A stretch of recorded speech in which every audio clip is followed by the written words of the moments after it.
I always thought that love was supposed to be unshakable, that once you found it, you could hold on to it forever. My marriage to Ethan had been perfect, or so I thought. We were high school sweethearts, always by each other's side through thick and thin. We had dreams together, plans for the future, and for the most part, everything seemed to fall into place. Our wedding had been beautiful, and our life together was filled with laughter, love, and support. Or so it seemed. But things began to change slowly, imperceptibly at first. I couldn't put my finger on it, but I noticed a shift in Ethan's behavior. He became more distant, more preoccupied. Long work hours, late nights at the office, excuses that I naively believed. I wanted to believe him. After all, he was my husband, the man I trusted more than anyone in the world. But the cracks began to appear, just like tiny cracks in a glass that, if ignored, would eventually shatter. It started with small things. He'd forget to call when he said he would. He'd come home late, exhausted, and barely speak to me, retreating into his phone, his work, his own little world. It wasn't the usual Ethan I knew, but I kept quiet, afraid to rock the boat, to confront him with the doubts that were slowly creeping into my mind. One evening, everything changed. I had planned a special dinner to celebrate our anniversary, hoping that a quiet evening together would bring us back to the place we used to be. I cooked his favorite meal, set the table with candles, and waited for him to come home. But as the hours passed, he didn't show up. The clock ticked away, and by the time he finally walked through the door, it was almost midnight. "Ethan, where have you been?" I asked, trying to keep the hurt out of my voice.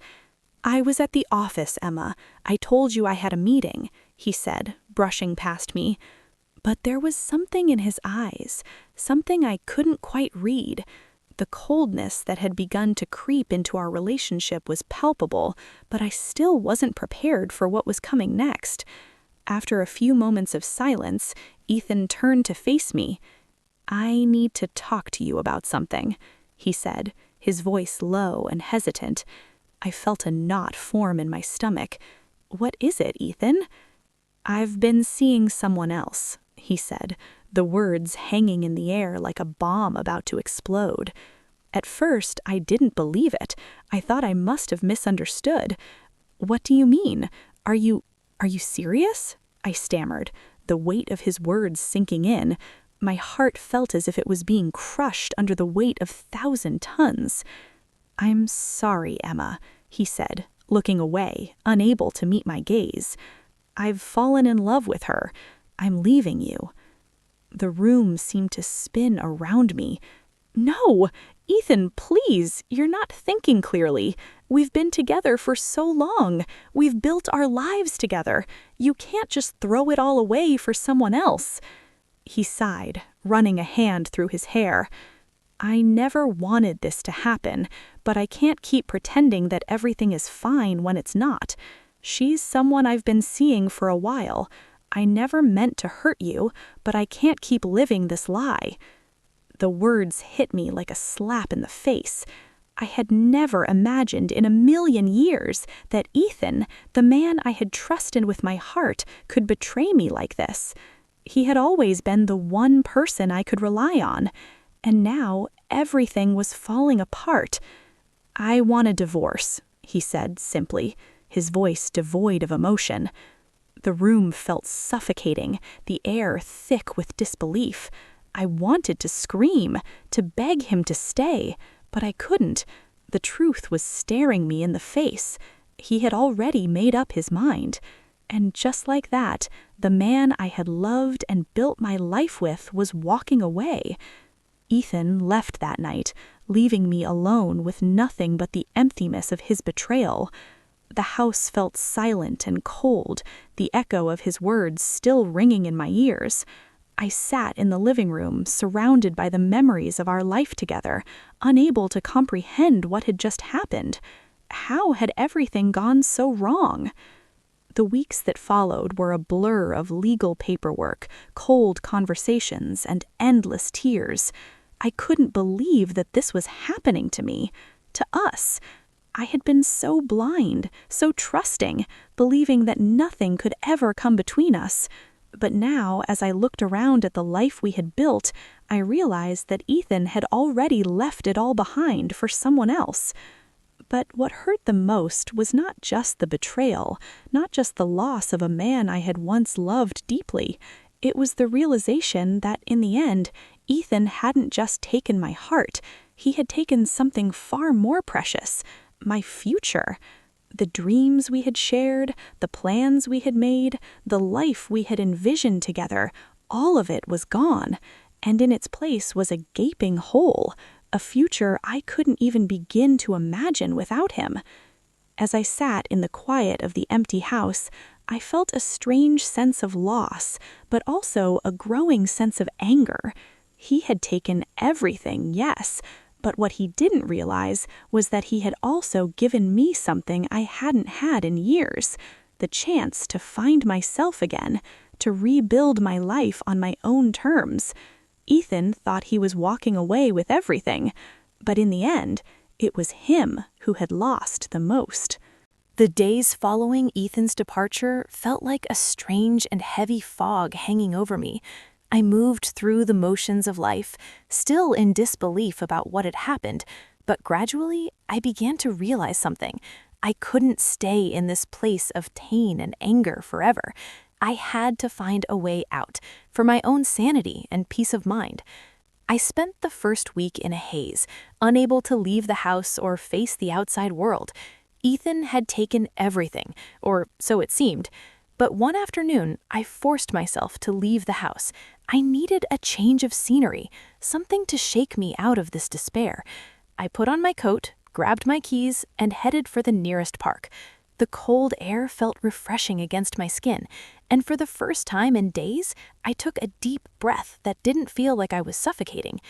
As I walked through the park, the sight of families enjoying the crisp autumn day, children playing, couples laughing, only made me feel more isolated. Yet I kept walking, determined to find something within me that was still whole. The world had kept moving, even if I hadn't. Ethan was gone, but I was still here. I ended up at a small cafe, one I had passed by countless times, but never stopped to visit. It had an inviting warmth to it, and the smell of fresh coffee was a balm to my broken soul. I walked inside and ordered a latte, sitting by the window. For the first time, I allowed myself to be alone with my thoughts. I realized, as I sipped my coffee, that I hadn't truly been alone in years. I had defined myself through my marriage, through Ethan. My identity had been wrapped up in him, and now I was forced to figure out who I was without him. It wasn't easy. The loneliness crept in during the quiet moments, and the thoughts of Ethan's betrayal gnawed at me. But as I sat there staring out the window, something began to shift inside me.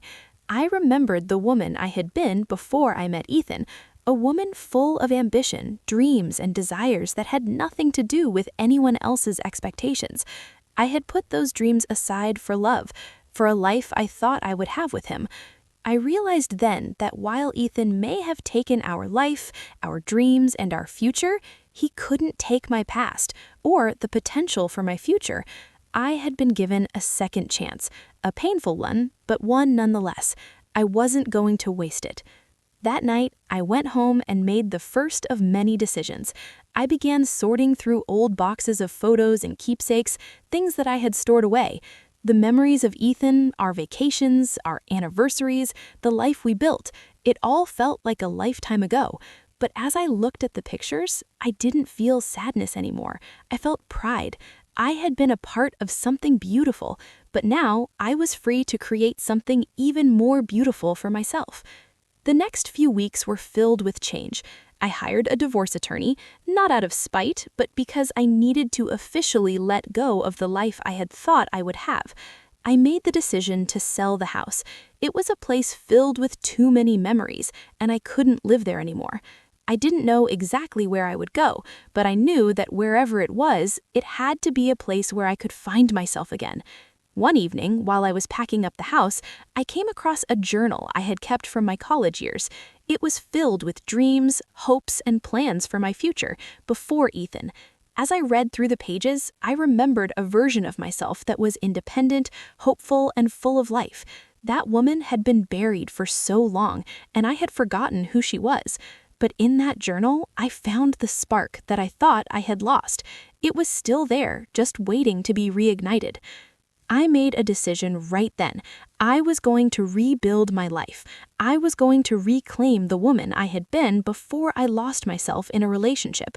I enrolled in a painting class, something I had always wanted to do but had never made time for. I started running again, something I used to do every morning before Ethan and I got too busy. I called my old friends, the ones I had neglected for years, and reconnected with them. Slowly, I was rediscovering myself. The more I focused on my own growth, the more I realized that Ethan had made a huge mistake. He had left me for someone else, believing that the grass was greener on the other side, but he had abandoned everything we had built together, and most importantly, he had taken for granted the woman I was. He believed that I was nothing without him, but what he didn't realize was that I was everything with or without him. I wasn't sure where my journey would take me. Maybe one day I would find love again, or maybe I would continue living this new chapter of my life for myself. What I did know was that I was no longer defined by my marriage or my past. I was finally free. As the weeks passed, I continued to immerse myself in my newfound freedom. It wasn't always easy. There were moments of doubt, days when the loneliness would creep in like an unwelcome visitor, and nights when I would find myself staring at the empty bed beside me, remembering the life I thought I had. But each day, I became stronger, more certain that I was on the right path. The painting class was an unexpected joy. I had always loved art, but it had been one of the first things to slip away during my marriage. Ethan had never understood my passion for painting. He never really took the time to. I remember telling him once that I wanted to take a class, and his response had been dismissive, like it was an afterthought. He was always focused on his career, his ambitions, and while I had been content to support him, I had neglected my own dreams. Now, standing in the art studio, surrounded by bright colors and the smell of fresh paint, I finally felt like I was doing something for myself. The instructor, Claire, was encouraging, and she immediately saw my potential. I started painting with a renewed sense of purpose. The strokes on the canvas became a way for me to express emotions I had bottled up for years. As the weeks went by, my paintings began to reflect the healing I was undergoing, the colors vibrant and bold, capturing the strength I was finding within myself. I didn't care if anyone liked them or not. The act of creating was my release, my therapy. It was a reminder that I still had a voice, a purpose beyond being a wife. But it wasn't just painting that began to rebuild me. It was the small moments of joy that I had almost forgotten about. Running became my morning ritual again. I woke up early every day, lacing up my sneakers and hitting the pavement with a sense of freedom I had never known. My body felt stronger, my mind clearer. The rhythm of my feet on the ground, the wind in my hair, it was like I was reconnecting with parts of myself that had been dormant for far too long. I also began to reconnect with my friends. I had lost touch with most of them during my marriage. I had been so wrapped up in Ethan's world that I had let go of the relationships that once meant so much to me. But now I was reestablishing those bonds. It wasn't easy at first. Some friends had moved on, and I felt a little out of place, like I had missed so much time. But there were others who welcomed me back with open arms. They reminded me of who I was before the chaos of marriage took over. They made me laugh, they listened to my frustrations, and they supported me in ways I hadn't realized I needed. One evening, I met up with Sarah, a close friend from college. We hadn't seen each other in years, but we picked up right where we left off. We had dinner at a small Italian restaurant, and for the first time in months, I felt truly happy. The conversation flowed easily, and I felt a sense of normalcy return to my life. "I've missed this," Sarah said, sipping her wine. "You've been through so much, Emma, but I see the change in you. You're different now." I smiled, feeling a warmth in my chest. I think I've finally started to remember who I am.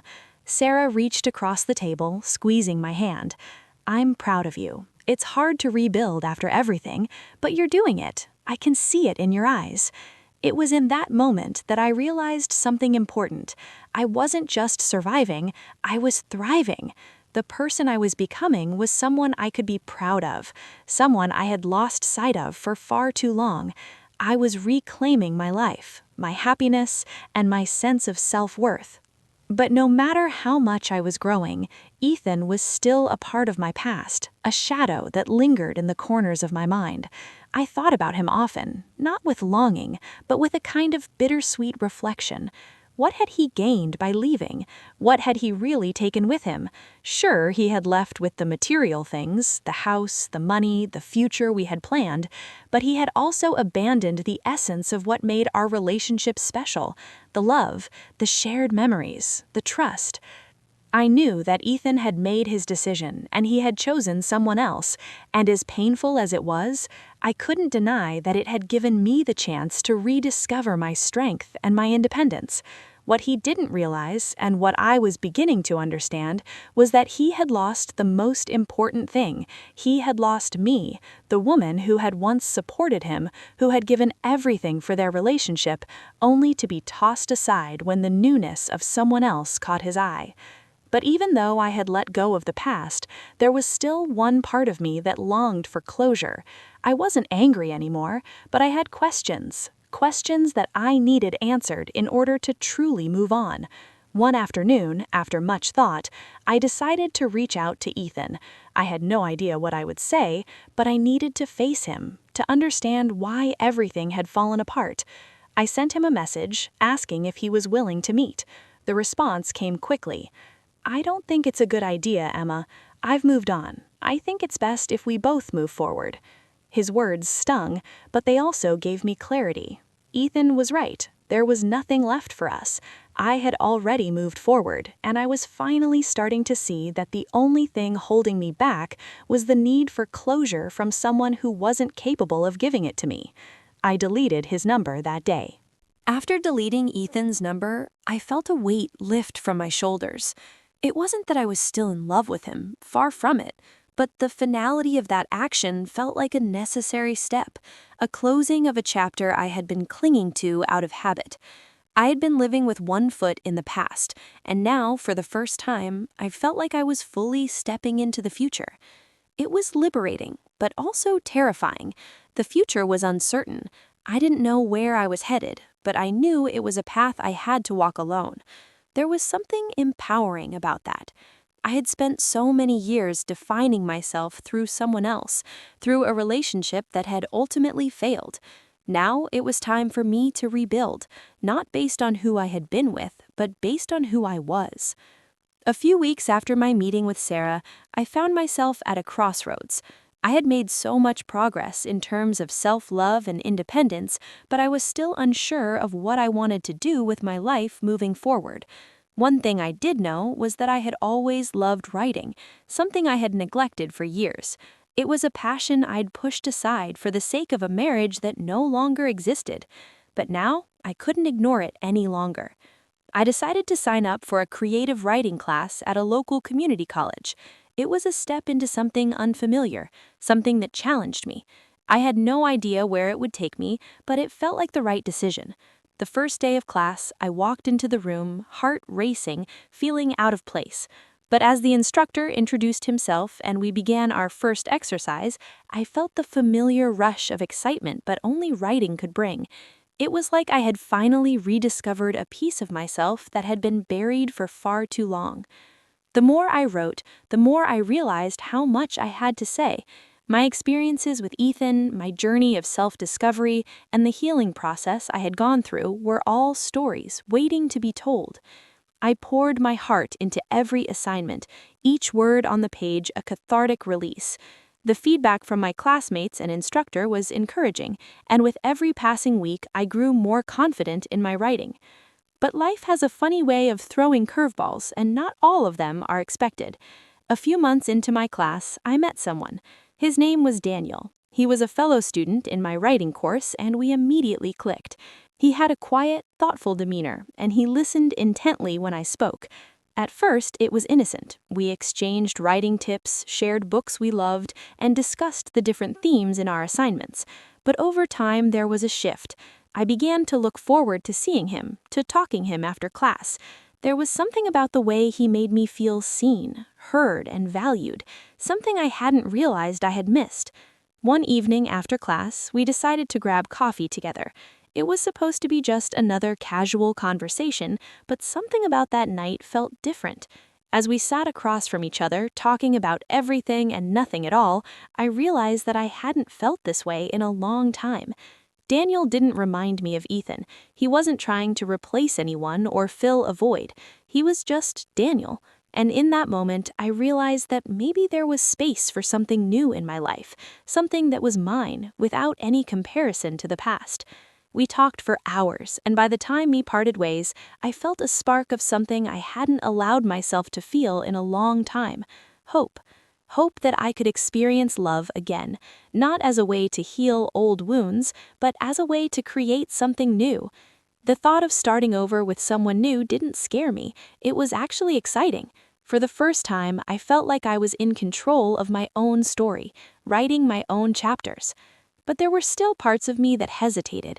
I had been hurt before. Ethan's betrayal had left scars that would never fully disappear. Could I really open my heart to someone else after everything? Could I trust again? Daniel seemed to sense my hesitation. One evening, as we sat in the same cafe we'd met at, he looked at me with a quiet understanding. "You don't have to rush," he said, his voice soft but steady. "I know what you've been through, Emma, and I'm not asking you to forget or to move on before you're ready. I just want to be here for you, however that looks." His words were a balm to my soul. It wasn't about rushing or pretending that the past didn't matter. It was about allowing myself to be present, to see what could blossom when I wasn't holding on to my old wounds. Over the next few months, Daniel and I continued to grow closer. We spent time together, shared our stories, and supported each other. It wasn't a whirlwind romance, but rather a slow, steady connection that felt grounded and real. I didn't need to force anything. I didn't need to prove anything. I was finally learning to trust myself again. One evening, as we sat on a bench overlooking the city skyline, Daniel turned to me, his eyes reflecting the same quiet understanding that had drawn me to him in the first place. "I don't know what the future holds, Emma, but I know that I'm glad you're in it. I'm glad you're giving yourself the chance to live again." His words echoed in my mind long after we said goodnight.